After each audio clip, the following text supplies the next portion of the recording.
ते महत्वाचं. ह्या माणसाच्या समोर इतके दुःखाचे डोंगर येतात. आता आज आपण इथं चांगले कपडे घालून बसलेलो म्हणून आपल्याला वाटते कुठं आहे दुःख. दुःख तर आहेच नाही. काय आपण एसीमध्ये बसलेलो आहोत, समजून घेऊ एसीमध्ये बसलेलो. जेवायला चांगले पदार्थ आहे, कपडे चांगले आहेत, पगार, पण नाही ना, माणसाच्या जीवनात कधी दुःख येईल हे सांगता येत. आणि माणूस शोध कशाचा करते तर सुखाचा शोध तो अहोरात्र. प्रत्येक माणूस हा सुखाचा शोध आणि केला सुद्धा पाहिजे, तर सुखाचाच शोध घेतला. तर या माणसानं आदिमानवापासून आपल्याला सर्वांना माहीत आहे, जेव्हापासून माणसाची उत्पत्ती झाली असेल तेव्हापासून माणसानं, आता अंदाज करू आपण, सर्वात पहिले माणसानं काय शोधलं असेल या पृथ्वीवर, तर सर्वात पहिले माणसानं अन्न शोधलं. अन्न शोधलं आणि अन्न शोधल्यानंतर त्याच्या शरीरयष्टीनुसार त्याला अग्नीचा शोध लागला. त्याला अग्नीचा शोध लागला, मग अग्नीचा शोध लागल्यानंतर तो अन्न शिजवून खाऊ लागला. आणि अशाच काळामध्ये धर्माचा उदय झाला. कशाचा? धर्माचा उदय झाला. काय झालं? आदिमान जेव्हा विजा कडकडायच्या, जेव्हा नदीला पूर यायचा, जेव्हा भूकंप व्हायचा, जेव्हा सोसाट्याचा वारा सुटायचा, याला बघून तो गांगरून जायचा, तो माणूस घाबरून जायचा. हे नेमकं काय आहे आणि हे नेमकं काय आहे आणि काय या शब्दानंच तो पुढं what is this and why it is. What is this and why it is. तर या शब्दानं तो पुढं जात गेला. आता पुढं जात गेला तर सुरुवातला धर्म कोणत्या परिस्थितीमध्ये आहे, तर सुरुवातला धर्म त्या माणसाला चमत्कार वाटला. या जगामध्ये काय वाटला? हे सर्व चमत्कार आहे. तर त्याला काय वाटलं? हे कोण निर्माण करत असेल? तर लहानपणी मला सुद्धा वाटायचं, आमच्या हॉस्टेलच्या बाजूला एक नदी असेल. त्यावेळेला कुठं हॉस्टेलमध्ये बाथरूम नाही येते. काय तर जसं आता 75ला मी 5वीला गेलो, काय तर त्यावेळेला कुठं बाथरूम वगैरे, आम्ही नदीला आंघोळीला जायचो. तर मला लहानपणी काय वाटायचं, कोणीतरी मडकं घेऊन बसलो असेल आणि तिथून पाणी सोडत असेल म्हणून नदी वाहत. लहानपणची बालबुद्धी. तर त्या माणसालाही असंच वाटलं आणि त्या माणसानं विचार केला का हे शक्ती आपल्याला प्राप्त झाली आणि म्हणून त्यानं तिथं काहीतरी वस्तू गोळा केल्या, काय आणि आपली जे त्याची लिंग्विस्टिक सायन्स निर्माण झालं असेल त्याप्रमाणे तो सुरुवात झाली. तर सुरुवातला धर्माचं नाव होतं जादू. काय होतं? चमत्कार. आणि आताही धर्माचं नाव तेच आहे, चमत्कार. आमच्यासारखे लोक दिसले का समोरच्या माणसाला काय वाटते, त्यांच्याशी आपण बोलू नये, हे ओळखणार, सकाळी मटण खाऊन आले नाही असं बऱ्याच लोकांना वाटतं. काय नाहीतर जुगार खेळून आले असं, ते काही गाडे हे परवाच्या रोजी आपण तसं केलं ते सांगणार. तर धर्माचं नाव जादू झालं. या जादू शब्दाचा उपयोग करून काही चतुर आणि चाणाक्ष माणसाने असा सिद्धांत मांडला की या जगामध्ये कोणती तरी एक शक्ती आहे. शक्ती तर आहेच, त्या शक्तीला नाव नाही, आहे शक्ती. तर या जगामध्ये एक शक्ती आहे आणि त्या शक्तीच्या आधारावर चालते हे सर्व. मग त्या माणसानं म्हटलं का त्या शक्तीला प्राप्त करण्याची कला माझ्याजवळ आहे आणि तिथून स्तोत्र सुरू झाले. स्तोत्र म्हणजे काय? नेमकं स्तुती. स्तोत्र म्हणजे स्तुती.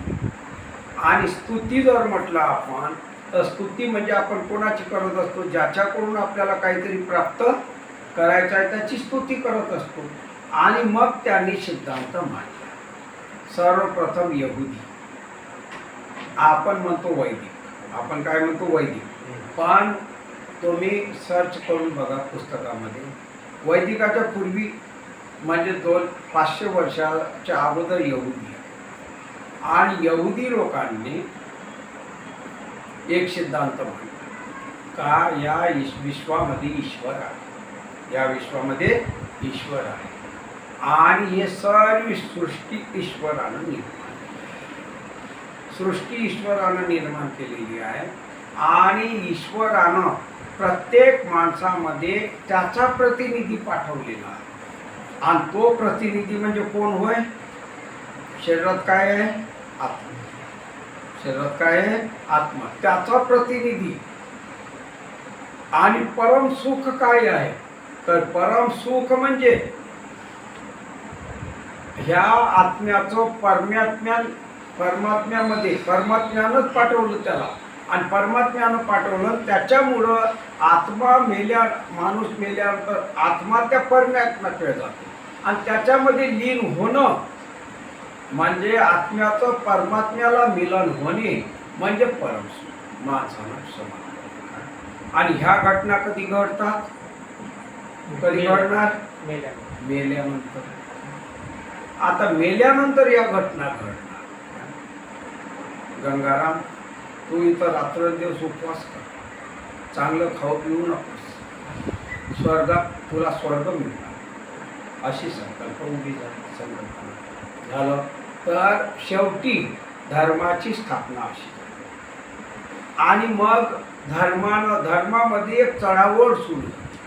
धर्मामध्ये चढाओढ सुरू झाली. आमच्या ईश्वरानं जग निर्माण केलं. हे कोणाकोणामध्ये आहे हा सिद्धांत तुम्हाला माहीतच आहे.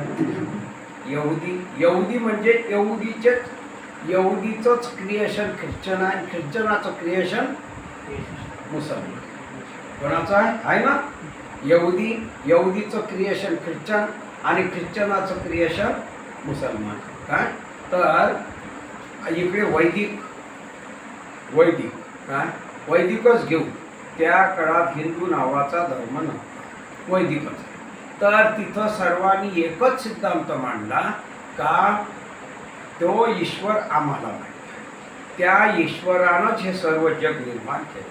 हा विचार मला खंडन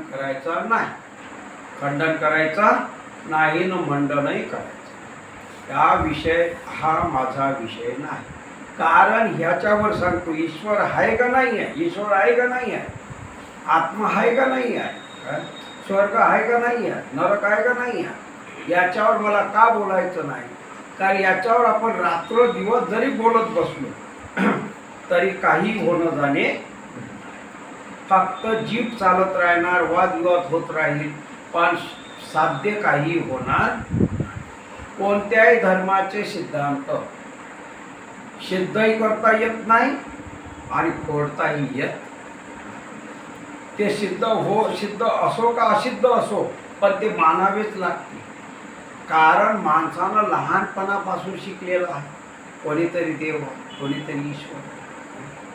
पण आतापर्यंत पृथ्वीवरच्या माणसाला ते कोणी दिसलं. राहिली गोष्ट मग आपण कोणाला प्रत्यक्ष देव मानतो, आपण कोणाला ईश्वर मानतो. ईश्वराचा ईश्वर घेऊ आपण. तर पृथ्वी, अग्नी म्हणजे सूर्य, पृथ्वी, अग्नी, वायू हे जे आहे म्हणजे सूर्य आहे, पाणी आहे, वायू आहे, पृथ्वी आहे. पृथ्वी म्हणजे घन पदार्थ, पाणी म्हणजे तरल पदार्थ, वायू म्हणजे अनुभूती होते फक्त माणसाला, आणि तेच म्हणजे सूर्याकडे. तर ह्या शक्ती ज्या आहे अलमायटी नाही आहे, सर्वशक्तिमान नाही आहे. सूर्यही सर्वशक्तिमान नाही, समुद्रही सर्वशक्तिमान नाही आहे. सूर्य सर्वशक्तिमान नाही, समुद्र सर्वशक्तिमान नाही, वायू सर्वशक्तिमान नाही. ह्या सर्व शक्ती, कारण या सर्व शक्तीला नाक, कान, डोळे, जीभ, पाय आहे काय? तुम्ही सांगा, आहे काय? सूर्याला कान आहेत काय? डोळे आहे काय? जीभ आहे काय? नाही आहे. आणि हृदय सुद्धा नाही, हृदय नाही, पाण्यालाही नाही. मग हे कसे चालतात? पाणी का वाहते? सूर्य भ्रमण का करते? चंद्र भ्रमण का करते? याचा जर आपण शोध घेतला तर हे एकमेकावर आधारित. कोणावर आधारित आहे?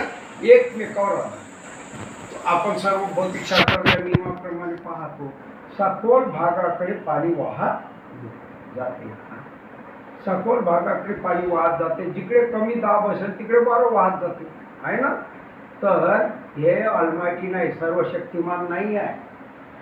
जरी याला देव म्हटल्या गेला, जरी आपण देव मानतो, तरी पण ह्या सर्वशक्तिमान नाही. आणि म्हणून यांची पूजा आराधना करण्यामध्ये काही तथ्य नाही, कारण त्यांना माहीत नाही आमची हे पूजा करतात. सूर्याला माहीत आहे काय आपण त्यांची पूजा करतो म्हणून? बरं, आपण नदीवर गेलो, नदीची खूप पूजा केली, तर नदीला माहीत आहे काय नदी आपलं नदी म्हणजे हे लोक माझी पूजा करायला आले म्हणून? नाहीच ना. काय आपण किती वायू वायू म्हणत गेलो, जीभ थकून जाईल, पण वाऱ्याला माहीत नाही काही माझी पूजा करतात. ते प्रतीत्य समुत्पादनाचे कार्यकारण भाव, त्याला म्हणतो आपण डिपेंडंट ओरिजिनेशन. डिपेंडंट ओरिजिनेशन, मूळ कारण एकमेकाच्या आधारावर ते फिरत राहतात, त्यांना कोणीही फिरवणारा नाही.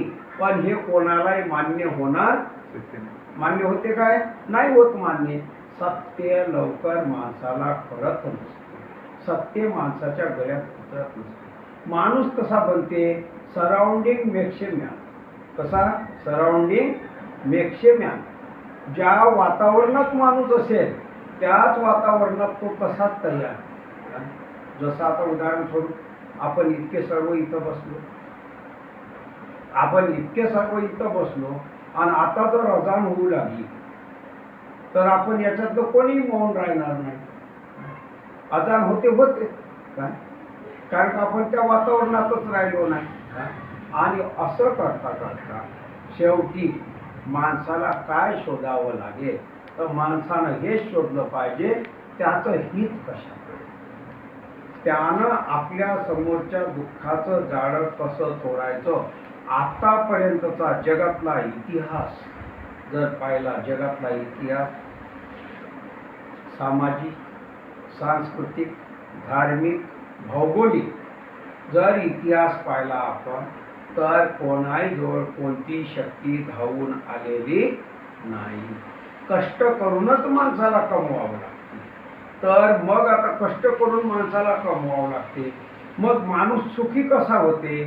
तर सुखी होते तर सर्वसाधारण सामान्य माणसाचं उत्तर काय आहे? रोटी, कपडा आणि म्हणजे एक भौतिक माणसाचा विचार. मला चांगले पैसे मिळाले पाहिजे, मला घर असलं पाहिजे, मला मुलं बाळ सांभाळता आलं पाहिजे. साधारण गोष्टी आवश्यक आहे या गोष्टी. या गोष्टीला नाकारता येत नाही. पण याच गोष्टीनं माणूस सुखी होते हे सिद्ध होत नाही. निव्वळ माणसाजवळ भरपूर पैसा आला म्हणजे माणूस सुखी होते काय? नाही. आणि माणसाजवळ पैसा नसला म्हणजे माणूस सुखी होते काय? नाही. माणसाजवळ भरपूर अन्न असतं. पूर्वी लहानपणी आम्ही जेव्हा हॉस्टेलमध्ये शिकत होतो त्यावेळेला आम्हाला खूप कचाकून भूक लागायची, खूप लागायची भूक एकदम. का? अन्नच नव्हतं ना त्या काळात, 75-76च्या काळात अन्नच नव्हतं, तर खूप भूक लागायची. आता लहान पोरांना आम्ही म्हणतो अरे हे लाडू घे खा, तर लहान पोरं लाडू खात नाही. पूर्वी 75-80च्या काळातली गोष्ट तुम्हाला सांगतो. सिंगल डोअरचं घर, तर कुत्र घरातून भाकर घेऊन पडायचं, माणूस त्याच्या मागं धावायचा. अडाणी माणूस, त्याला काही माहीत नाही का त्याचं नाव रायबो आहे म्हणून. सर्व कुत्र्याचं नाव रायबोच आहे. काय नाव आहे? रायबो. कारण का त्याच्यापासून रेबीज होते म्हणून त्याचं नाव रायबो आहे. तर हा रायबो त्याच्या तोंडात ती भाकर पडली का मी खाऊन घेणार, असं खेळूत माणसांना वाटायचं. आता काळ बदलला. आता कुत्र्याच्या मागं भाकर घेऊन धावलं तर कुत्र पुढं करतो. ते म्हणते चिकन कुठं आहे त्याचा शोध आहे का नाही. आता भाकर नाही खात. तर काळ बदलत बदलत जात असते. मग माणूस सुखी कसा होणार त्याचा शोध घेणार आहोत. माणसाच्या